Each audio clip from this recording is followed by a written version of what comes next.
I am an artist living in beautiful Vermont, USA, and I have a lot of questions. So I engage the minds of the people that I meet. Poets, writers, artists. I explore what's inside and share it with you. My name is Ricky McGeckran, and I am eager to know. All right, hey everybody. Today on Eager to Know, I'm your host, Ryan Matthew, and I'm interviewing the actual host, Rick. Rick, how you doing, man? I'm doing great. I'm very, very excited that you agreed to do this. Oh my God, I'm so happy to be in the studio again with you. Oh, good. So we're here to talk about Rick's new upcoming art exhibition, and it's called SEMITONES. I know you're going from a certain painting style that you used to do for years, right?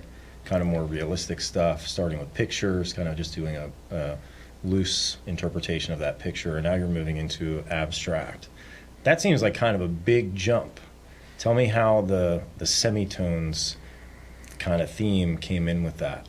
So a semitone is like the smallest building block in Western music. So I sort of thought of it as the foundational building block of music in all of the music that I've been studying. I've been studying piano, studying music theory, and it's really influenced me and kind of changed the way I view my art. And so I thought that since I'm, in a way, starting from scratch, that I would start with, the word tone is could be an art term, and the semitone is the building block of music. Awesome. I love that. It sounds really perfect for the transition that you're making into a totally different form of art. Yeah. And you are kind of laying the foundation of that with this new abstract style. Yeah. I was at your studio earlier today, and the pieces were awesome, and it was so different from anything that you did before.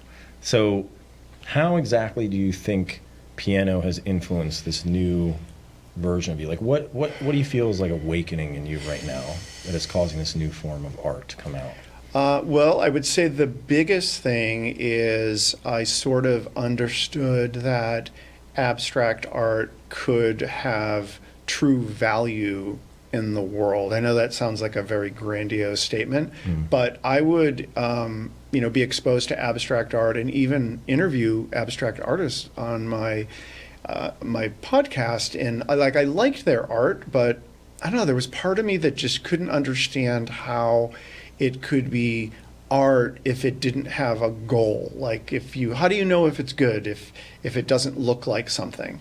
And when I started studying piano and studying like classical music, which I immediately knew that this is incredible art.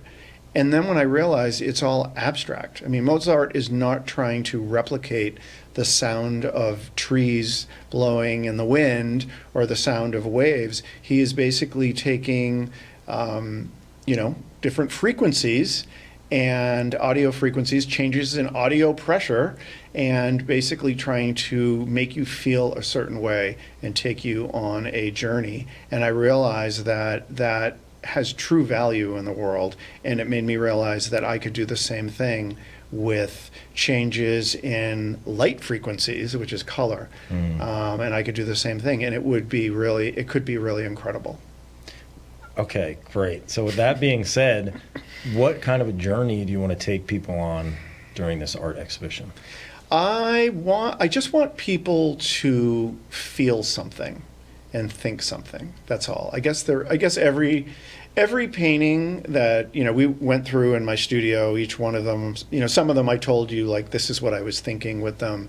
I don't necessarily need for people to know that, but I definitely want people to feel something in the same way that when you hear a piece of music, it makes you feel something or think something or remind you of something or evoke emotions, thoughts. I really want people to have a reaction to the paintings.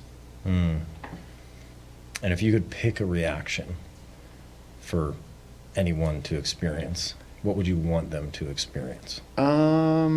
Maybe, I don't know. That's a good question. Probably, I never really, I think maybe something like I never thought of colors and shapes in that way. It could be pleasing. Like that's sort of weird, but that makes me feel something, even though maybe it's a little jarring. Okay. Because I mean, I hear that again. Going back to the music, a lot of the stuff that I'm doing, I'm learning this one piece. I think it's a Haydn waltz, and it kind of has this jarring intro, and then it kind of goes into something that's really beautiful. And when I first started playing it, I remember my piano teacher was like showing me, this is how it sounds, dun, dun, dun, dun, dun. And I remember like, oh, that sounds kind of weird. Like, are you sure that's right? But it was right. But now that I've been with it, I'm like, this is really incredible. Like he sort of starts you with something that's a little jarring, and then he brings you into something that's very soothing. So I hope something like that with my paintings. I know there was one of them, the really large one, that was the, I think your girlfriend said it was like cowboy colors. Yeah. And like that one, I feel like the colors on that are a little jarring. Like they're kind of non-traditional for a large painting. And I was thinking about that Haydn waltz when I was doing it. I kind of wanted to do something that was a little jarring but still beautiful. Awesome. That's awesome to see how that music truly translated into that piece. Isn't that weird? It's weird. It's really cool too. It's really strange. That's really cool. Yeah, it's really so weird. Jarring people. It sounds like you want to kind of maybe awaken something in people when they look at these pieces. Yeah. What do you want to awaken in people? I think I don't know if it's something in particular. I think everyone is going to experience. I want people to experience the pain. Bring their own history and their own emotions, because the paintings are very, semitones, foundational. It's all simple. Somewhat simple concepts and ideas and visual shapes. So it's kind of very, I don't know what the word I'm looking for. I keep using the word foundational. But yeah, it's basically about relationships and patterns and symmetry. And these things, I feel like that's very kind of like the simpler part of your brain, so it can kind of get at a lower level, at a lower frequency. So I don't know what it's going to shake up, but I want it to shake up something. Awesome. It definitely shook something up in me. And then when you played piano while we were looking at the paintings, that it changed everything. That's so interesting. So just so everyone knows, we were at my studio, and I was telling them about my piano was in the studio, and they asked me to play piano, which I was not that enthusiastic about, but it's okay that it happened because, some of the stuff I'm playing is kind of difficult, so I can't play through. But that's interesting that you had that reaction. I did not expect that. It was like the paintings changed, right as you started playing. It was like, oh, wow. Really? They almost started to move. Wow. I don't know. What do you think about that? Because you learning piano and music theory inspired this whole transition into this abstract art and inspired a lot of these pieces, right? Absolutely. So, I mean, I was really surprised when you said that.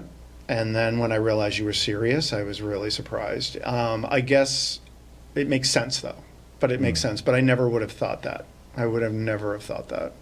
But yeah, it does make sense because a lot of what I'm learning, a lot of the pieces that I practice piano every day. So it's a part of my brain every day, and particularly when I was working on those paintings, or I still am, it's really influencing things. I'm not always listening to classical music while I'm painting, but sometimes I am, but I don't know. I mean, by classical music, modern music is all based on classical music, so it's kind of all the same thing. So I can just see how that would work.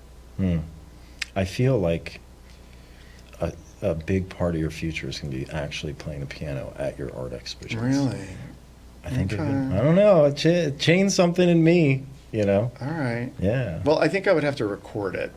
Oh, whatever. I can't be like, I don't know. Right, you got to walk around and talk about it. We will work out the logistics. Right.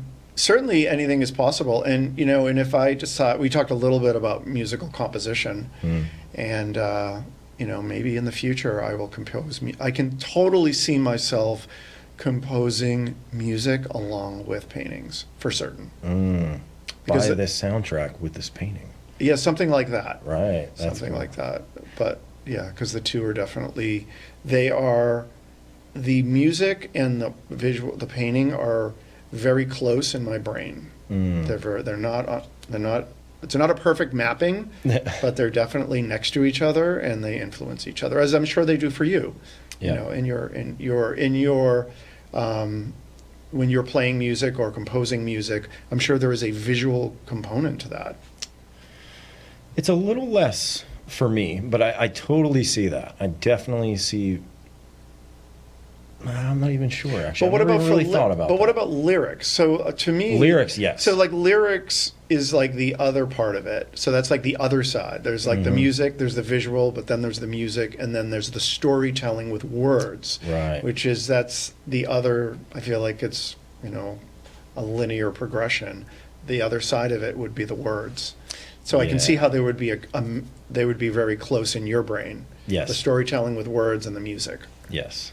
And that's very similar to what you're saying. The music and the pictures, the painting, the visions that you're seeing. Yeah. You know, we did, the last time I was on this show, you interviewed me, which was really awesome. Yeah. And I don't know you that well, but Yeah. it's pretty clear for me to see that you're in a pretty big transition period in your life as far as learning a new art form, you know, music, piano, music theory, and you're switching your whole painting style. Yeah. Tell me a little bit about like what inspired that change. I think it's just something inside of me told me I need to do this. I don't know. I know that sounds kind of odd.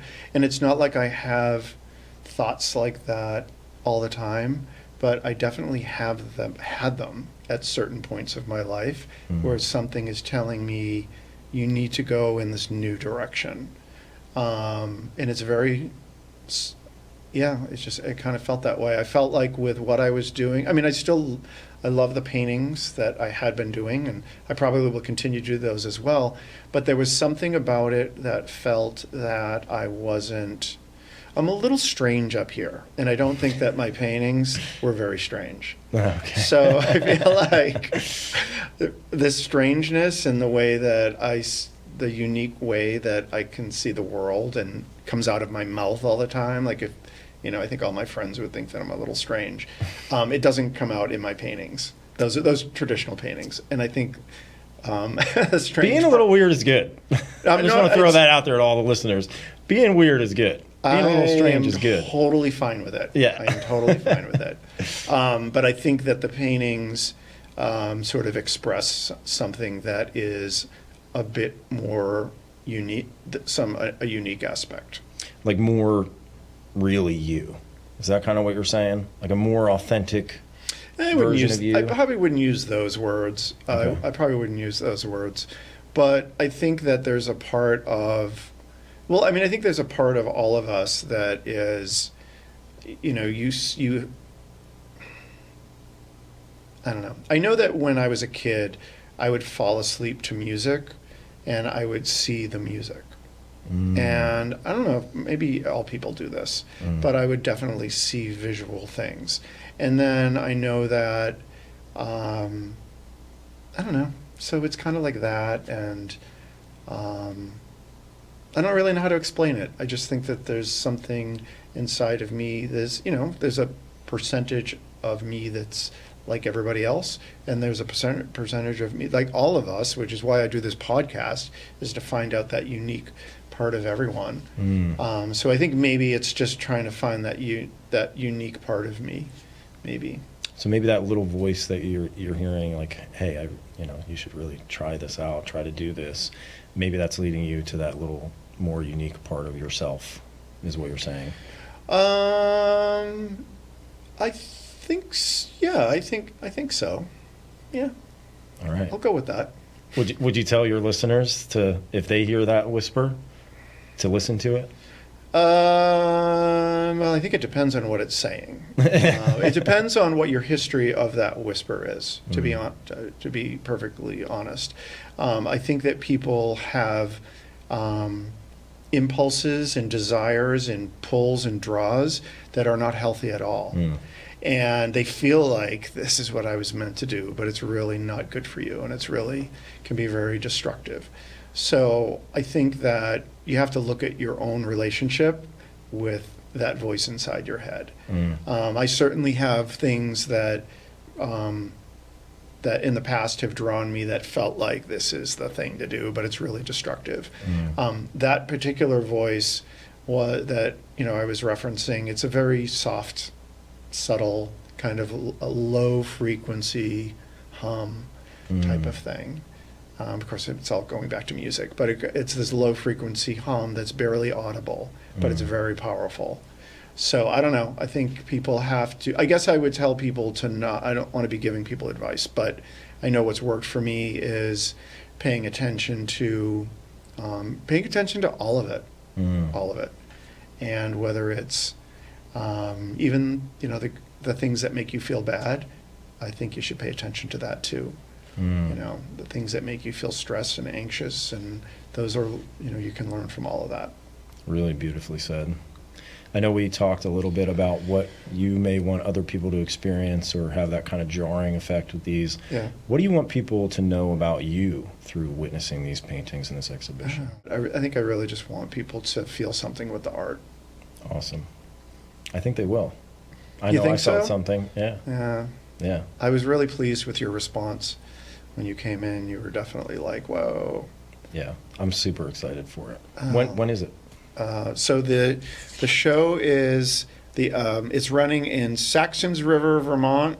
The opening is Saturday, April 27th, 6 to 8, and you can go to rickyartist.com for more details. And well, there's really not that many more details, but it's basically that's all the details. Main Street Arts in Saxons River. The show runs. There's technically a preview on the 26th, which is Friday night, which, just so you know, it is going to be the Main Street Arts open mic. Oh. Which so that is on the 26th. So you should consider coming and performing. We'll talk about that later. And we'll talk about that. But so technically the gallery is going to be open on the 26th. But the show runs until, it's very short. It's only till May 12th. But the opening is on the 27th. Okay, awesome. Well, thanks so much for sharing this transition with us on your own show. Thanks for having me host. This was a blast. Yeah, no, I'm so glad that you came to do it. I know that you and I don't know each other outside of I stumbled upon you through my transcendental meditation teachers. I invited you on. I really thought that the conversation that we had when you were on was one of the strongest episodes I had, and I really felt like we connected. And I knew when I wanted someone to do this, come take a look at the work. I really was curious about what you would think.